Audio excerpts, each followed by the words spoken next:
బంగ్లాదేశ్లో ఇస్కాన్ను నిషేధించేందుకు ఆ దేశ హైకోర్టు నిరాకరించింది.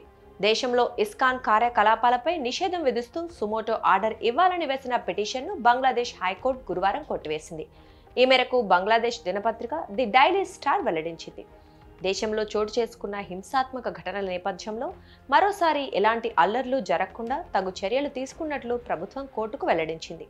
దీంతో ఇస్కాన్పై నిషేధం విధించాల్సిన అవసరం లేదని కోర్టు అభిప్రాయపడింది.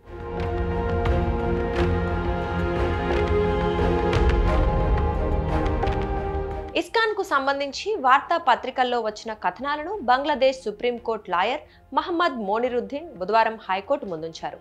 ఇస్కాన్ వల్ల దేశంలో అల్లర్లు చెలరేగుతున్నాయని, కాబట్టి ఆ సంస్థను నిషేధిస్తూ సుమోటో ఆర్డర్ ఇవ్వాలని మోనిరుద్దీన్ హైకోర్టును కోరారు. అలాగే చిట్టగాంగ్, రంగ్పూర్, దీనాజ్పూర్లో 144 సెక్షన్ విధించాలని విజ్ఞప్తి చేశారు. మోనిరుద్దీన్ పిటిషన్ను విచారణకు స్వీకరించిన హైకోర్టు ఇస్కాన్ ఇటీవలి కార్యకలాపాలపై ప్రభుత్వం ఎలాంటి చర్యలు తీసుకుంది, దీనిపై ప్రభుత్వం వాదనేంటో తెలపాలని అటార్నీ జనరల్ను ఆదేశించింది. ఈ విషయంలో ప్రభుత్వ వైఖరిని అటార్నీ జనరల్ మహమ్మద్ అసదుజ్జమాన్ బుధవారం ధర్మాసనానికి విన్నవించారు.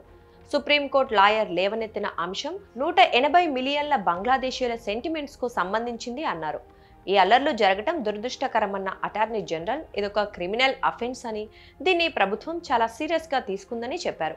ఈ అల్లర్లకు బాధ్యులైన వారిపై చట్టపరమైన చర్యలు తీసుకుంటామని స్పష్టం చేశారు.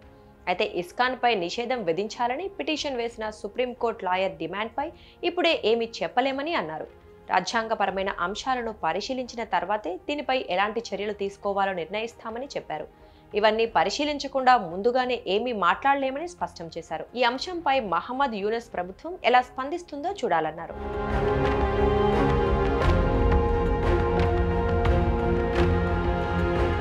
ఇక గురువారం జస్టిస్ ఫరా మహబూబ్, జస్టిస్ దేబాశిష్ రాయ్ చౌదరిలతో కూడిన హైకోర్టు బెంచ్ కి అటార్నీ జనరల్ ఆఫీస్ నుంచి అప్డేట్స్ అందాయి.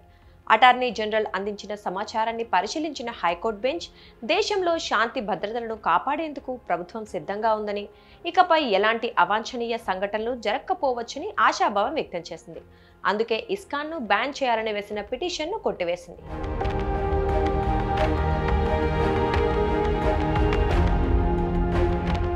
బంగ్లాదేశ్లో ఇస్కాన్ కార్యకలాపాలపై ప్రత్యేక దృష్టి పెట్టిన ప్రభుత్వం అక్కడ పాపులర్ హిందూ లీడర్ అయిన చిన్మయ్ కృష్ణదాస్ బ్రహ్మచారిని అరెస్ట్ చేసింది. కృష్ణదాస్ అరెస్టుతో దేశవ్యాప్తంగా హిందూ వర్గాల నుంచి తీవ్ర వ్యతిరేకత ఎదురైంది. దీంతో అల్లర్లు చెలరేగాయి. చాలా ప్రాంతాల్లో ఇస్కాన్ ఆలయాలు, హిందూ క్షేత్రాలపై దాడులు జరిగాయి. కృష్ణదాస్ కు కోర్టు బెయిల్ నిరాకరించడంతో అల్లర్లు మరింత ఎక్కువయ్యాయి. భద్రతా సిబ్బందికి, నిరసనకారులకు మధ్య జరిగిన ఘర్షణల్లో అసిస్టెంట్ పబ్లిక్ ప్రాసిక్యూటర్ సైఫుల్ ఇస్లాం ప్రాణాలు కోల్పోయారు. ఈ క్రమంలోనే ఇస్కాన్ పై నిషేధం విధించాలని కోరుతూ సుప్రీంకోర్టు లాయర్ హైకోర్టును ఆశ్రయించారు. ఈ పిటిషన్ను హైకోర్టు కొట్టివేసింది. దేశంలో శాంతి భద్రతలను కాపాడేందుకు అవసరమైన చర్యలు తీసుకోవాలని ప్రభుత్వాన్ని కోర్టు ఆదేశించింది.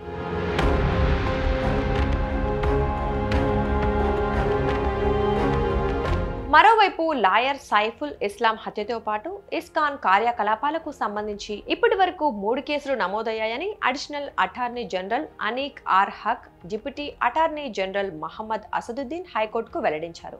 ఈ కేసులో ఇప్పటి వరకు 33 మందిని అరెస్ట్ చేసినట్లు తెలిపారు.